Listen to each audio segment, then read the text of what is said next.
رب العالمین والصلاة والسلام علی سید الانبیاء والمرسلین اما بعد فاعوذ باللہ السمیع العلیم من الشیطان الرجیم بسم اللہ الرحمن الرحیم والصلاة والسلام علیک یا رسول اللہ وعلی آلک واصحابک سیدی یا حبیب اللہ۔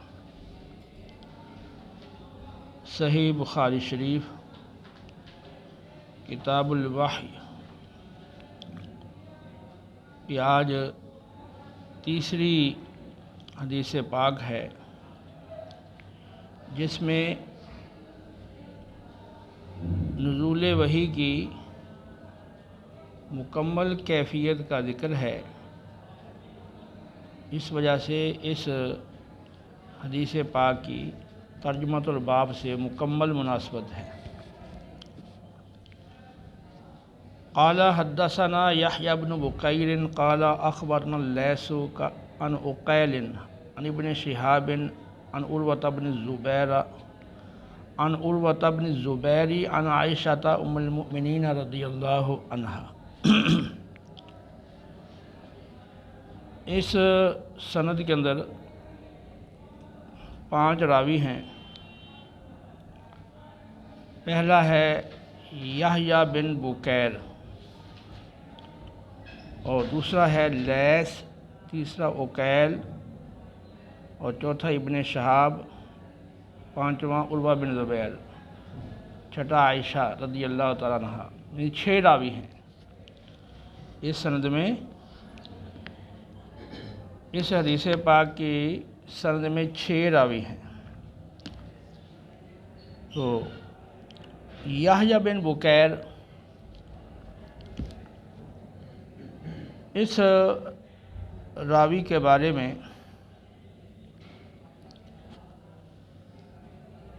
بعض حضرات کا کہنا یہ ہے کہ امام بخاری رحمۃ اللہ تعالی علیہ نے اس راوی کے نام میں تدلیس کی ہے، کہ نام ان کا ہے یحییٰ بن عبداللہ بن بکیر، جو بکیر یحییٰ کے دادا کا نام ہے، لیکن یہاں ان کو باپ ظاہر کیا گیا ہے،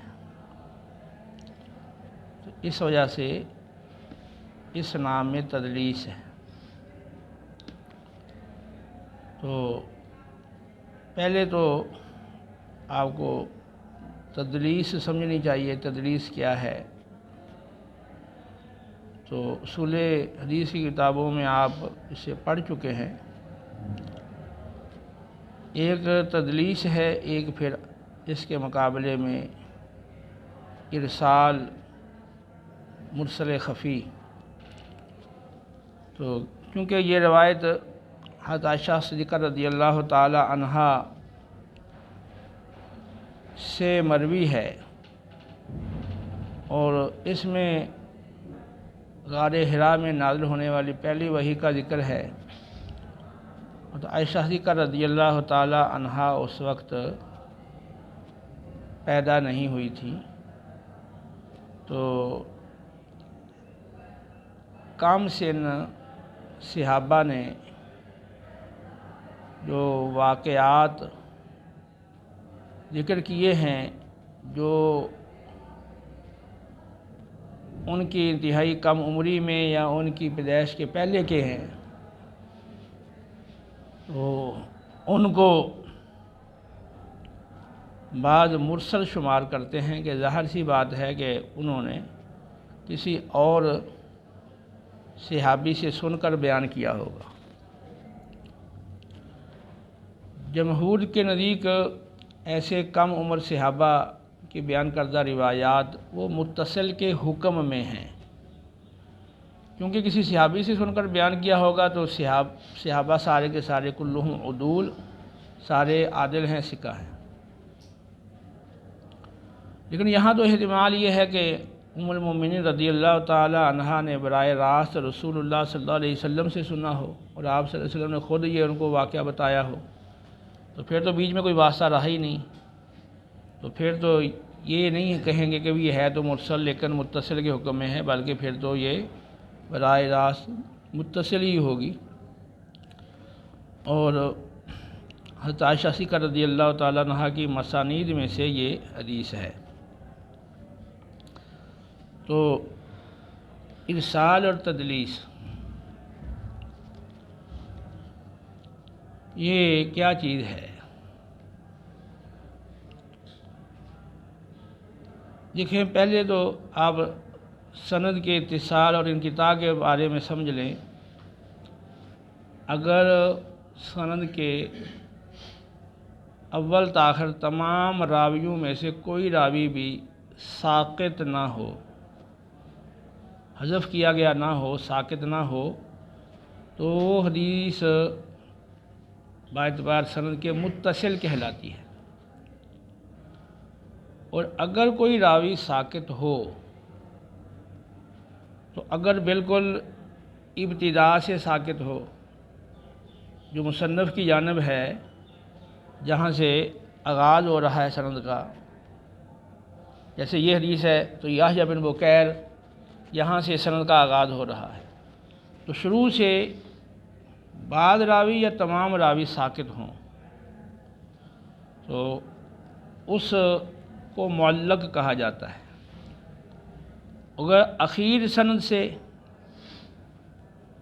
راوی ساقط ہو، اخیر میں سیابی آتا ہے، تو اخیر سند سے کوئی راوی ساقط ہو تو اس کو مرسل کہا جاتا ہے۔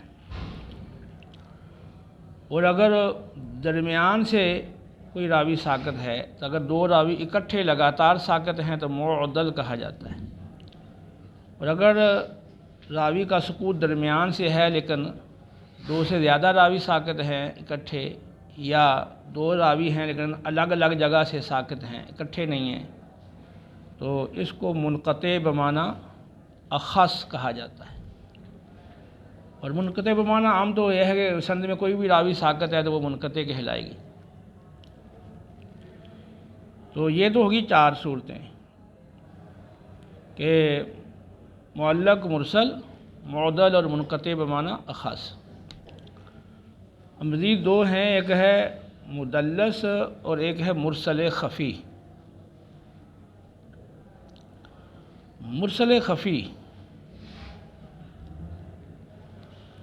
تو مدلس اور مرسل خفی میں فرق ہے۔ پہلے تو تدلیس سمجھیں کہ تدلیس کا معنی ہوتا ہے عیب کو چھپانا۔ تو جس طرح دکاندار اپنی چیز کا عیب گاہک سے چھپا لے، اندھیرا اور روشنی آپس میں مل جائیں جس سے اشتباہ پیدا ہو تو تدلیس کہتے ہیں۔ تو یہ ہے سند کے عیب کو چھپا لینا، یہ تدلیس ہے۔ جو راوی ہے وہ ایسے ہم اثر سے روایت کرے جس سے اس کی ملاقات بھی ثابت ہو، معروف ہو، لیکن اس معاصر سے اس نے اس حدیث کا سماع نہ کیا ہو، لیکن سماع کا وہم ڈالے، یوں کہے کہ اس نے کہا، فلاں نے کہا، فلاں نے بیان کیا، فلاں سے مروی ہے، تو اس کو تدلیس اسناد یا تدلیس سماع کہا جاتا ہے۔ سمجھ آ گئی؟ تو بعض اوقات کوئی راوی اپنے شیخ کا ذکر نہیں کرتا، اپنے شیخ کو حذف کر دیتا ہے، یا پھر اوپر شیخ کا شیخ ہے اس کو حذف کر دیا، یا اوپر والے کسی شیخ کو حذف کر دیا۔ وجہ یہ ہے کہ وہ کم عمر ہے یا وہ ثقہ نہیں ہے، تو وہ ضعیف ہے، اب کم عمری یا اس کے ذوق والے عیب کو چھپانے کے لیے اس کو حذف کر دیا تاکہ وہ حدیث جو ہے وہ خوبصورت لگے، اور اس کی تحسین کی خاطر ایسا کیا۔ تو یہ ہے تدلیس اسناد یا تدلیس سماع۔ ایک دوسری قسم ہے تدلیس کی کہ جس میں اپنے شیخ کا غیر معروف نام یا غیر معروف کنیت یا غیر معروف نسبت یا غیر معروف صفت کا ذکر کرے۔ مقصود یہ ہے کہ آسانی سے پتہ نہ چل سکے کہ یہ فلاں راوی ہے، تو اس کو تدلیس شیوخ کہا جاتا ہے۔ اس میں قباحت کم ہے، لیکن جو پہلے والی تدلیس ہے کہ اپنے ہم اثر راوی جیسے ملاقات ثابت ہے، معروف ہے، تو اس سے حدیث کو سنا نہیں ہے لیکن اس سے سننے کا وہم ڈال رہا ہے، یہ تدلیس کبھی سمجھی جاتی ہے۔ تو اس میں یہ ضروری ہے کہ وہ راوی جو ہے نا وہ حدثنا یا اخبرنا یا سمیتو کے الفاظ کی تصحیح نہیں کرے گا، کیونکہ ورنہ تو پھر وہ جھوٹ ہو جائے گا۔ وہ کہے گا فلاں نے کہا، فلاں سے روایت ہے، یہ الفاظ کہنے سے سماع کا وہم ڈالے گا۔ اس کے مقابلے میں پھر ایک ہے مرسل خفی۔ ایک تو عام مرسل ہے، آخر سے راوی جو ہے وہ ساکت ہے۔ مرسل خفی، اس میں بھی راوی جو ہے وہ اپنے ہم اثر سے روایت کرتا ہے، لیکن اس ہم اثر سے اس کی ملاقات معروف نہیں ہوتی۔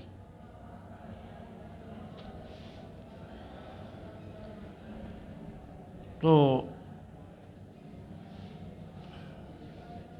ہم اثر جسے ملاقات ثابت نہیں ہے، معروف نہیں ہے، اس سے اس نے روایت کی، تو اس کا لازمی بات ہے کہ اس میں بھی وہ حدثنا کہہ کے یا خبرنا کہہ کے وہ تصریح تو نہیں کرے گا۔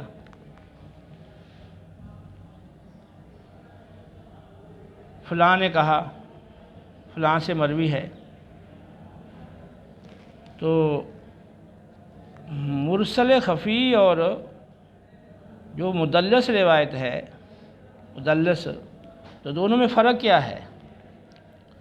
جو مدلس ہے اس میں راوی اس ہم اثر سے روایت کرتا ہے جیسے ملاقات معروف ہے، لیکن اس سے سماع نہیں ہوتا اس حدیث کا، کیونکہ مرسل خفی میں وہ اپنے اس ہم اثر سے روایت کرتا ہے جیسے ملاقات وہ معروف نہیں ہے، ثابت نہیں ہے۔ ٹھیک ہے، تو اس حدیث میں پہلے راوی کے اعتبار سے تدلیس کا ذکر کیا گیا ہے، اور آخری جو ہیں ام المؤمنین رضی اللہ تعالیٰ عنہ ان کے لحاظ سے ان کو مرسل کہا گیا، لیکن مرسل کہنا کوئی یقینی نہیں ہے، کیونکہ زیادہ امکان یہی ہے کہ آپ صلی اللہ علیہ وسلم سے انہوں نے سنا ہوگا، تو لہذا پھر یہ مسند ہوگی، مرسل نہیں ہوگی۔ اور اگر اس طرح کی کوئی روایت، جیسے میں نے بتایا کم عمر صحابہ نے ایسی حدیث روایت کی جس میں کوئی ایسا واقعہ ہے جو ان کی انتہائی چھوٹی عمر کا ہے، جس میں وہ سماع نہیں کر سکتے یا ان کی پیدائش سے پہلے کا ہے، تو وہ انہوں نے لازماً کسی صحابی سے سن کر کیا ہوگا۔ کسی تابعی سے سنا ہو اس کا امکان کم ہے، تو اس لیے جمہور کے نزدیک یہ مسند کے متصل کے حکم میں سمجھی جاتی ہے۔ اچھا، اب یحییٰ بن بکیر، تو فتح الباری وغیرہ میں یہ کہا گیا کہ اس میں امام بخاری نے تدلیس کی ہے، اصل تھا یحییٰ بن عبداللہ بن بکیر۔ پھر سوال پیدا ہوا بھی انہوں نے یحییٰ بن بکیر کیوں کہا؟ اچھا، اس کا جواب دیا گیا کہ یحییٰ کی نسبت اپنے باپ عبداللہ کے مقابلے میں اپنے دادا بکیر کی جانب زیادہ معروف تھی، اس لیے ان کے نسبت کر دی۔ تو اب یہاں پر پھر یہ سوال پیدا ہوتا ہے کہ اگر یہ نسبت معروف تھی اور انہوں نے اس لیے یحییٰ کی نسبت اپنے دادا کی طرف کی ہے، تو پھر اس کو تدلیس کیوں کہہ رہے ہیں؟ کیونکہ ایک تدلیس ہوتی ہے، ایک تدلیس الاسناد یا تدلیس سماع، تو وہ تو یہاں ہے ہی نہیں، کیونکہ حدثنا کہتے ہیں میں نے براہ راست یہ سنی ہے حدیث، تو تدلیس کی پہلی قسم تو ہے نہیں۔ دوسری قسم ہے تدلیس شیوخ، جس میں وہ غیر معروف نام یا غیر معروف وصف یا غیر معروف نسبت یا غیر معروف کنیت کا ذکر کرے، تو جب معروف یہی نسبت تھی دادا کی طرف تو پھر اس کا ذکر جو ہے وہ تدلیس شیوخ بھی نہیں بنتا۔ ہاں اگر یوں کہا جائے کہ یحییٰ بن عبداللہ بن بکیر یہ معروف تھا اور یحییٰ بن بکیر یہ معروف نہیں تھا اور اس لحاظ سے تدلیس مانی جائے تو کہا جا ٹھیک ہے، لیکن اگر کہا جائے کہ نسبت معروف ہی بکیر کی طرف ہے ان کی، تو پھر یہ تدلیس کیسے بنے گی؟ پھر تو تدلیس نہیں بن سکتی ہے۔ اچھا، امام نسائی جو ہیں وہ کہتے ہیں یہ ثقہ نہیں ہے، ابو حاتم کہتے ہیں کہ ان کی حدیث لکھی تو جاتی ہے لیکن اسے استدلال نہیں کیا جاتا، تو اس کا مطلب یہ ہوا کہ یہ دو حضرات جو ہیں وہ ان کو ثقہ نہیں مان رہے، باقی نے اس کو ثقہ مانا ہے۔ اور امام مسلم نے اسے روایت کی ہے، امام بخاری بھی اسے روایت کرتے ہیں، گویا کہ یہ متفق علیہ راوی ہے، یعنی متفق علیہ احادیث کا راوی ہے۔ تو اکا دکا اعتراض آ ہی جاتے ہیں راویوں کے اوپر، اس سے وہ ثقاہت ختم نہیں ہوتی، تو بہت ثقہ راوی ہے۔ تو یہ پہلا راوی ہو گیا یحییٰ بن عبداللہ بن بکیر۔ اگلا راوی ہے، یہ مصری حفاظ میں سے ہے، حفاظ حدیث میں سے۔ اگلا ہے لیث بن سعد، یہ بھی تبع تابعین میں سے ہیں، یہ مصر کے ہیں، لیث بن سعد۔ اس کے بعد تیسرا راوی ہے اکیل بن خالد۔ تو اکیل دیکھ رہے ہیں تصغیر کا صیغہ ہے، تو اکیل تصغیر کے ساتھ اس نام کا کوئی اور راوی سیاہ ستہ میں نہیں ہے، اور کہیں جگہ آئے گا تو عقیل آئے گا، اکیل نہیں آئے گا۔ اب یہ راویوں کے اسماء کو ضبط کرنے کے لیے، ان کی جو حرکات ہیں ان کو درست پڑھنے کے لیے آپ کتاب المغنی کا مطالعہ کریں۔ کتاب المغنی جس میں سیاہ ستہ کے راویوں کے اسماء کا ضبط ہے، اور بستان محدثین ہیں عبدالعزیز محدث دہلوی علیہ رحمہ کی، اس کا مطالعہ کریں۔ کوئی نہ کوئی کتاب آپ کو ایسی پڑھنی چاہیے جس میں راویوں کے اسماء کا ضبط ہو، تاکہ آپ راوی کا نام صحیح پڑھ سکیں۔ اچھا، اکیل بن خالد کے بعد چوتھا راوی ہے ابن شہاب زہری۔ تو یہ بڑے معروف راوی ہیں ابن شہاب زہری۔ تو ان کا نام ہے ابو بکر محمد بن مسلم بن عبید اللہ زہری مدنی، یہ تابعی صغیر ہیں اور بخاری مسلم کے راویوں میں سے ہیں، باقی نے بھی ان سے روایت کی ہے، امام زہری کے نام سے معروف ہیں۔ اور پانچویں راوی ہیں عروہ بن زبیر، یہ عائشہ صدیقہ رضی اللہ تعالیٰ عنہا کے بھانجے ہیں، اور پچھلی سند میں ان کا ذکر آ چکا ہے۔ اور چھٹی راویہ ہیں عائشہ صدیقہ رضی اللہ تعالیٰ عنہا۔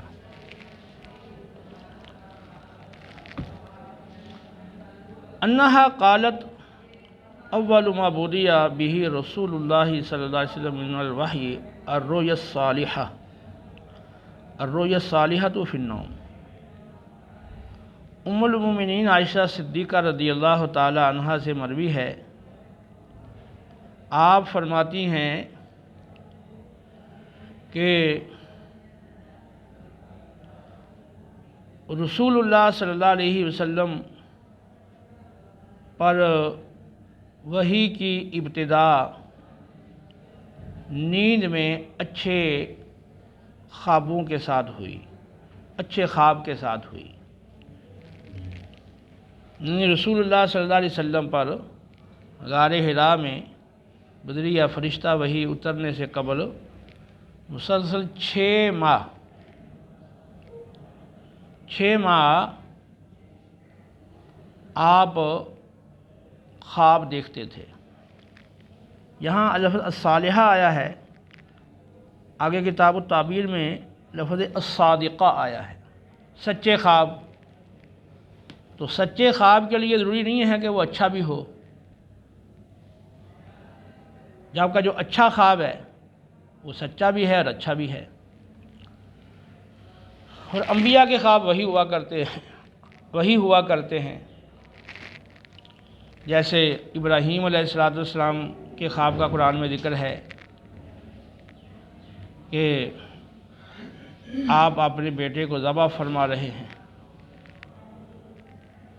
اور اسی طرح حضرت یوسف علیہ السلام کے خواب کا بھی ذکر ہے کہ بھائی اور ان کے والدین ان کو سجدہ کر رہے ہیں، اور ستاروں کو سجدہ کرتے ہوئے دیکھا تھا، مراد وہ والدین اور بھائی تھے۔ تو آپ صلی اللہ علیہ وسلم کو باقاعدہ بذریعہ فرشتہ وحی کے نزول سے قبل 6 ماہ وہ خواب دکھائے جاتے رہے۔ فَكَانَ لَا يَرَى رُؤْيَا إِلَّا جَاءَتْ مِثْلَ فَلَقِ الصُّبْحِ۔ آپ جو خواب بھی دیکھتے تھے تو صبح کی روشنی کی طرح اس کا وقوع ہو جاتا تھا، وہ وقوع میں اور وجود میں آ جاتا تھا۔ یعنی جو آپ خواب دیکھتے اس کی تعبیر روز روشن کی طرح وہ واضح ہو جاتی تھی، یعنی جیسا آپ نے خواب دیکھا ویسا ہی وہ واقعہ وہ وقوع پذیر ہو جاتا تھا۔ تو یہ دلیل ہے کہ آپ کے خواب وہ بالکل سچے خواب تھے۔ تو چونکہ آگے باقاعدہ بذریعہ فرشتہ وحی نازل ہونی تھی، اور پھر آگے آپ کو بہت بڑی ذمہ داری سونپی جانی تھی، اور فرشتوں کا آپ کے پاس آنا وہ جو ایک دوسرے عالم سے اس کا تعلق ہے، اور عام حواس ان کا ادراک نہیں کر سکتے، تو وہ ایک غیر مانوس چیزوں سے مانوس کرنے کے لیے پہلے خوابات کا سلسلہ رہا۔ تو 6 ماہ خواب ہیں، تو 23 سال آپ کی اعلان نبوت کے بعد والی زندگی ہے۔ تو 23 سال کے مقابلے میں جو 6 ماہ ہیں، ایک ششمائی یہ 46واں حصہ بنتا ہے۔ تو اس لیے یہ بھی کہا جاتا ہے کہ جو سچے خواب ہیں وہ نبوت کا 46واں حصہ ہیں۔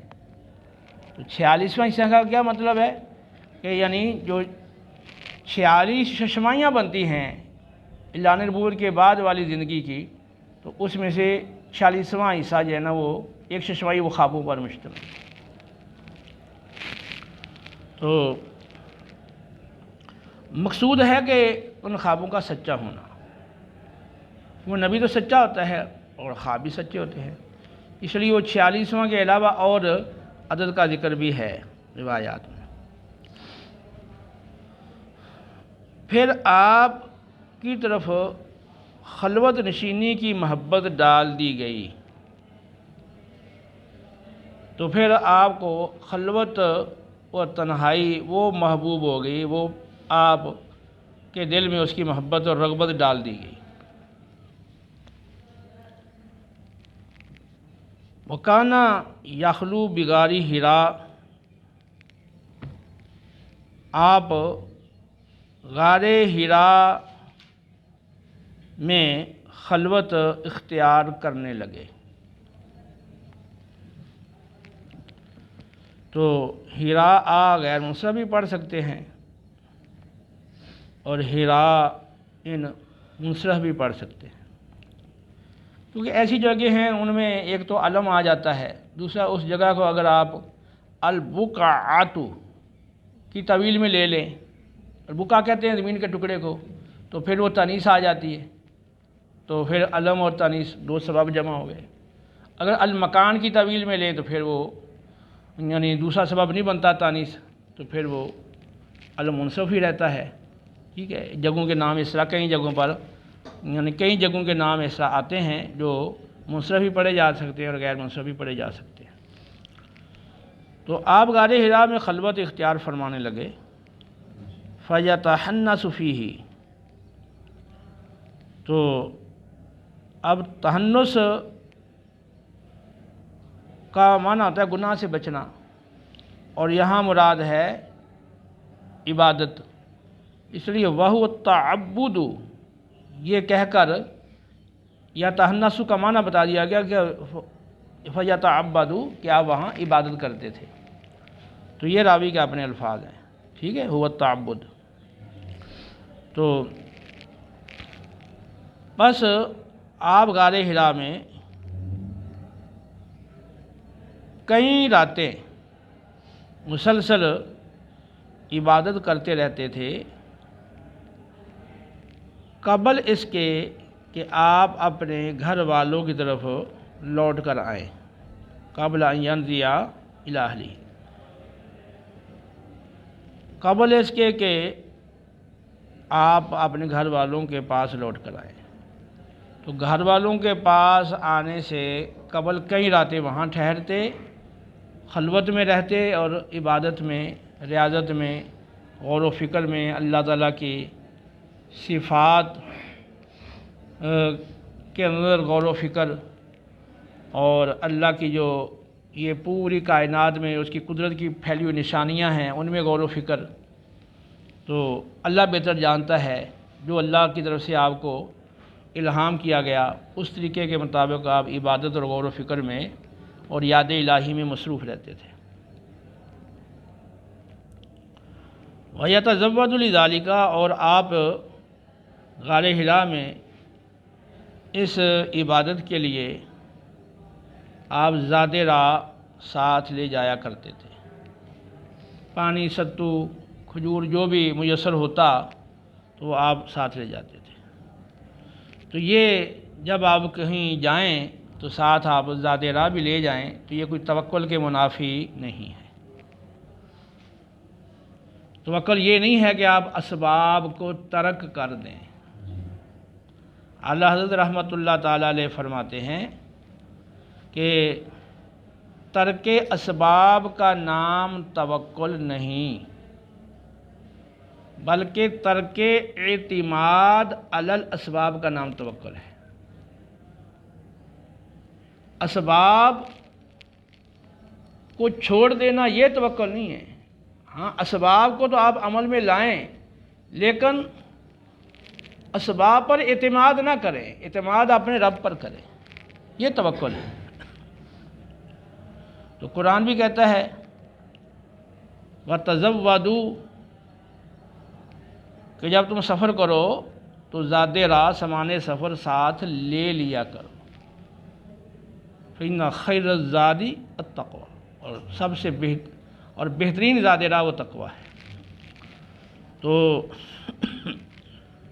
وہاں تک سے بنا دیا کہ سوال سے بچنا، جو اہل یمن تھے وہ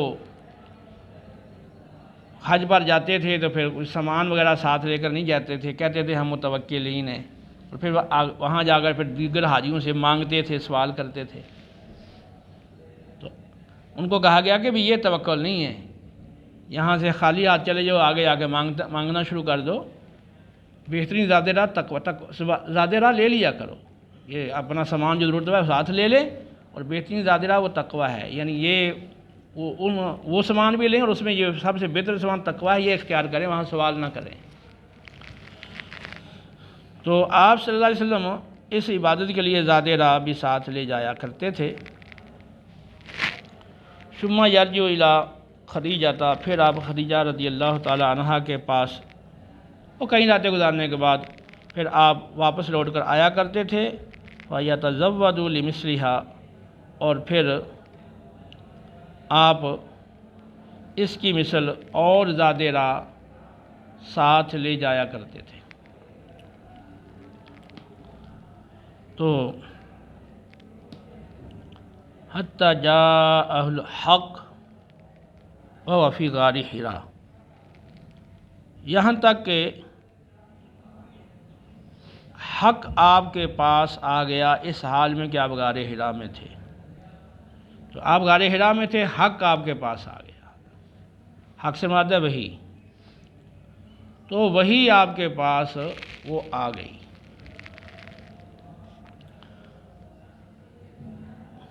فجاءہ الملک، بس آپ کے پاس فرشتہ آیا۔ تو ملک جیسے مالکن کریم معزز فرشتہ، تو اگر اس کو مالک پڑھیں گے، مالک لام کے کسرہ کے ساتھ، اس کا معنی بادشاہ، اور ملک پڑھیں گے تو ملک ریاست کو کہتے ہیں،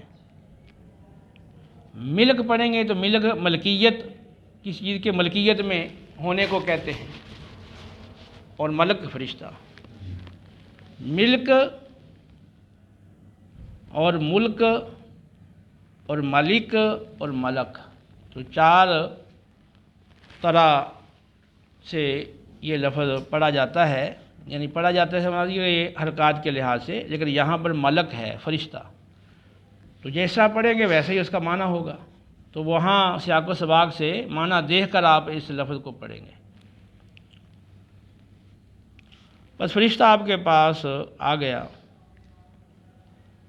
فقال، پس اس فرشتے نے کہا، اقرأ، آپ پڑھیے۔ فقال، آپ نے کہا، فقلت ما انا بقارئ، آپ نے کہا کہ فقلت، اس کا مطلب ہے آپ نے یہ واقعہ جس کو بتایا، یہاں ظاہر یہ ہے کہ عائشہ رضی اللہ تعالیٰ عنہ کو بتایا، تو جس کو آپ نے واقعہ بتایا تو اس کو آپ بتا رہے ہیں کہ آپ نے کہا، میں نے اس کو کہا، ما انا بقارئ، میں پڑھنے والا نہیں ہوں۔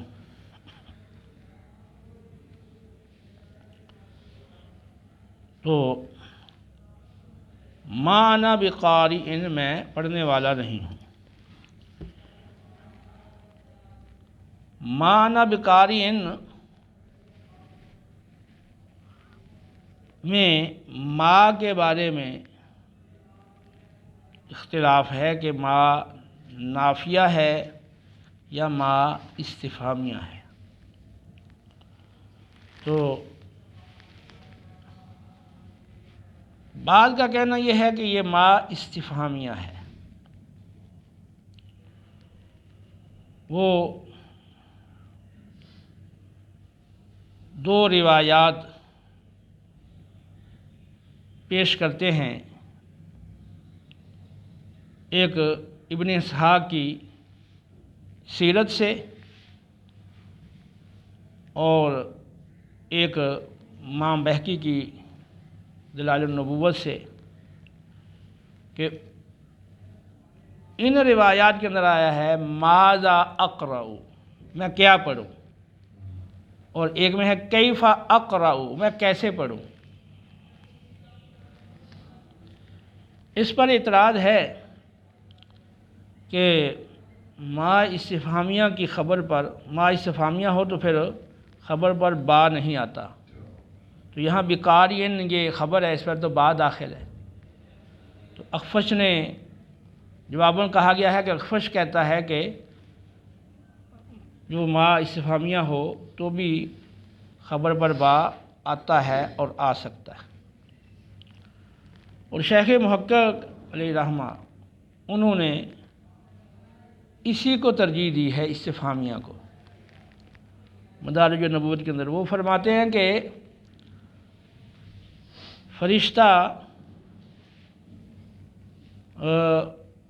ریشمی مصحف، جواہرات سے مرصع ریشمی مصحف لے کر آیا، جس میں یہ لکھا ہوا تھا، اور اس نے وہ ریشمی مصحف یعنی صحیفہ آپ کے سامنے رکھا اور کہا، اقرأ، آپ پڑھیں۔ تو آپ نے کہا کہ کیف اقرأ، میں کیسے پڑھوں، میں تو امی ہوں، میں تو لکھا ہوا پڑھنا نہیں جانتا۔ تو شیخ مقر کہتے ہیں کہ بعض روایات میں صحیفے کا ذکر آیا ہے، تو اس کے مطابق یہ استفہام والی جو روایت ہے یہ زیادہ بہتر ہے اور زیادہ ٹھیک ہے۔ تو اب یہاں پر استفہام کی دو صورتیں بن جائیں گی کہ اگر تو صحیفہ سامنے ہے، اوپر لکھا ہوا ہے، تو پھر کوئی پڑھنا نہیں جانتا تو اس کو کہا جائے کہ پڑھ، وہ کہے گا میں کیسے پڑھوں، میں تو پڑھنا نہیں جانتا۔ اور اگر صحیفہ نہیں ہے، زبانی کہا جا رہا ہے کہ پڑھ، تو وہ کہے گا کہ ماذا کروں، میں کیا پڑھوں۔ جیسے میں آپ کو کہوں بھی پڑھ، آپ پڑھو، تو آپ کہیں گے بھی کیا پڑھے، کہ آپ نے وہ تو بتایا نہیں جو پڑھنا ہے، نہ پہلے سے کوئی عادت ہے اور وہ معہود ہو، وہ پتہ ہو کہ فلاں چیز پہلے بھی ہمیں کہا جاتا ہے پڑھنے کے لیے، تو وہی چیز کہی گئی ہے، وہ ذہن میں پہلے سے موجود ہے، ایسا بھی کوئی نہیں۔ تو اگر زبانی ہے تو پھر ماذا کرو، میں کیا پڑھوں، اور اگر سامنے صحیفہ لکھا ہوا تو پھر کیف کرو، میں کیسے پڑھوں۔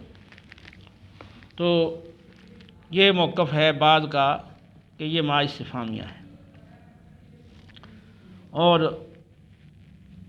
جو کہتے ہیں کہ یہ ما نافیہ ہے، اس میں ایک موقف یہ ہے کہ ما نہ بقارئن، تو قرأت سے مراد ہے حسن قرأت، میں حسن قرأت کرنے والا نہیں ہوں، میں اچھی طرح سے پڑھنے والا نہیں ہوں، اچھی طرح نہیں پڑھ سکتا۔ تو جبریل علیہ السلام نے پھر جواب میں کہا کہ آپ اپنی طاقت سے اور اپنی معرفت سے نہ پڑھیں، اللہ کی طاقت اور اللہ کی اعانت سے پڑھیں، اللہ کی مدد سے پڑھیں، تو جس نے آپ کو پیدا کیا ہے وہ آپ کو پڑھنا بھی سکھائے گا۔ تو ما نہ بقارئ، اب آپ نے کہا کہ میں اچھی طرح سے پڑھنے والا نہیں ہوں، اچھی طرح سے نہیں پڑھ سکتا، تو جواب یہ ہے، پھر جواباً فرشتے نے کہا کہ آپ اپنی طاقت سے نہ پڑھیں، یہ اللہ کی طاقت اور اللہ کی اعانت سے، مدد سے پڑھیں۔ اور ایک موقف یہ ہے کہ ہے تو ما نافیہ ہی، تو یہ جو ترکیب ہے کہ پہلے ما نافیہ ہے، پھر اس کے بعد آنا جو ہے مسند الیہ، وہ مسند پر مقدم ہے، اور پھر جو مسند ہے یہ اس کے اوپر با داخل ہے، اور مسند جو ہے وہ فعل یا شبہ فعل، یہاں شبہ فعل ہے۔ تو کہتے ہیں ایسی جو ترکیب ہوتی ہے کہ پہلے حرف نفی ہو، مسند ہے، مسند پہ مقدم ہو، مسند پہ با داخل ہو، اور مسند فعل یا شبہ فعل ہو، تو وہ ترکیب تخصیص کا فائدہ دیتی ہے۔ تو معنی ہوگا کہ صرف میں پڑھنے والا نہیں ہوں، میں قاری نہیں ہوں، میں صرف میں قاری نہیں ہوں، باقی اور ہیں قاری ہیں، تو میں تو صرف میں قاری نہیں ہوں، تو مجھ سے آپ قرأت کا پڑھنے کا مطالبہ نہ کریں، جو قاری ہیں اور ہیں قاری ان سے مطالبہ کریں۔ تو ان کا کہنا ہے کہ بھی ورقہ بن نوفل جو آسمانی کتابوں کے عالم تھے، ضعیف العمر تھے، وہ قاری تھے، پڑھنے والے۔ عیسیٰ یہود کے جو اخبار اور رہبان ہیں وہ قاری تھے۔ تو بہرحال علامہ طیبی نے کہا کہ یہ جو ترکیب ہے یہ تخصیص کا فائدہ نہیں دیتی، بلکہ تاکید کا اور تقویت کا فائدہ دیتی ہے۔ تو معنی یہ ہوگا کہ ما نہ بقارئ، میں یقیناً پڑھنے والا نہیں ہوں، میں یقیناً قاری نہیں ہوں۔ یہ نہیں ہے کہ صرف میں پڑھنے والا نہیں اور پڑھنے والے ہیں، تو مجھ سے مطالبہ نہ کرو قرأت کا، ان سے کرو، دوسروں سے۔ وہ کہہ دیں گے یہ تخصیص والا فائدہ نہیں دیتی، یہ جو ترکیب ہے خاص، یہ صرف تاکید اور تقویت کا فائدہ دیتی ہے۔ معنی ہوگا کہ یقیناً میں پڑھنے والا نہیں ہوں۔ ٹھیک ہے، یہ مطلب بعض کو فتح الباری نے نقل کیا، علامہ سہیلی نے کا موقف ہے، علامہ سنوسی یہ ہیں ان کا موقف ہے، تخصیص والا ان کا موقف تھا نا علامہ سنوسی مالکی کا، لیکن اس پہ وہ اعتراض موجود ہے۔ بہرحال جو میرے نزدیک یا ہمارے علماء کے نزدیک جو مستند علماء ہیں، راجع یہ ہے، کہتے ماں تو نافیہ ہی ہے، اور معنی یہ ہے کہ ما انا بقارئ، میں نہیں پڑھوں گا، کیونکہ آپ صلی اللہ علیہ وسلم غار حرا میں کس مقصد کے لیے جاتے تھے؟ کہ اللہ جل شانہ کی یاد، عبادت، غور و فکر، ریاضت کے لیے جاتے تھے۔ تو اب اچانک فرشتہ آپ کے سامنے آ گیا اور وہ آپ کو کہہ رہا ہے اقرا، پڑھیے، تو آپ جس ذکر اللہ میں، جس یاد الہی میں مصروف تھے، تو وہ آپ چاہتے تھے کہ آپ اسی میں رہیں اور اس سے آپ نہ ہٹیں اور آپ کو ہٹا کر کسی اور کام میں نہ لگایا جائے، تو اس لیے آپ نے پڑھنے سے انکار کیا کہ میں یہ عمل چھوڑ کے یہ کام نہیں کر سکتا، تو میں نہیں پڑھوں گا۔ اس پر معید یہ ہے کہ یہ جو ترکیب ہے ما انا بقارئ، سورہ یوسف کے اندر بیان ہی یہ ترکیب موجود ہے۔ یوسف علیہ السلام کے بھائیوں نے آ کر اپنے والد ماجد یعقوب علیہ السلام کو کہا تھا وَمَا أَنْتَ بِمُؤْمِنٍ لَنَا، تو وہاں بھی ما مقدم ہے جیسے ما یہاں ہے، یہاں آنا ہے، وہاں ہے انتا، یہاں بھی بقارئ با، اس میں فاعل پہ با داخل ہے خبر پہ، وہاں بھی بمؤمنن، اس میں فاعل کا صیغہ خبر ہے، با داخل ہے۔ ما انت بمؤمن لنا، یعنی ما انت بمصدق لنا، اگرچہ ہم سچے بھی ہوں لیکن آپ ہمارا یقین نہیں کریں گے، آپ ہماری تصدیق نہیں کریں گے ابا جان۔ تو انہوں نے کہا کہ ابا جان اگرچہ ہم سچے بھی ہوں آپ ہماری تصدیق نہیں کرو گے۔ تو یہاں دیکھیں وہ معنی جو آ رہا ہے وہ نفی والا معنی ہے، اور آگے جو ہے وہ مستقبل کے ہے کہ آپ ہماری تصدیق نہیں کریں گے۔ اسی طرح حدیث ہے بخاری کی، جب اہل مکہ کی طرف سے اصول حدیبیہ میں طے شدہ معاہدے کی خلاف ورزی ہوئی، یعنی اہل مکہ کی طرف سے صلح حدیبیہ میں ہونے والے معاہدے کی خلاف ورزی ہوئی، تو اب انہیں خطرہ ہوا کہ ہم نے غلطی کی ہے، تو اب اچانک کہیں مسلمان ہم پہ حملہ نہ کر دیں، تو اس معاہدے کی تجدید کے لیے ابو سفیان آیا مدینہ پاک میں، تاکہ دوبارہ ہم معاہدے کی تجدید کر لیں، یہ نہ ہو کہ کہیں بھی وہ معاہدہ تو ٹوٹ گیا ہے۔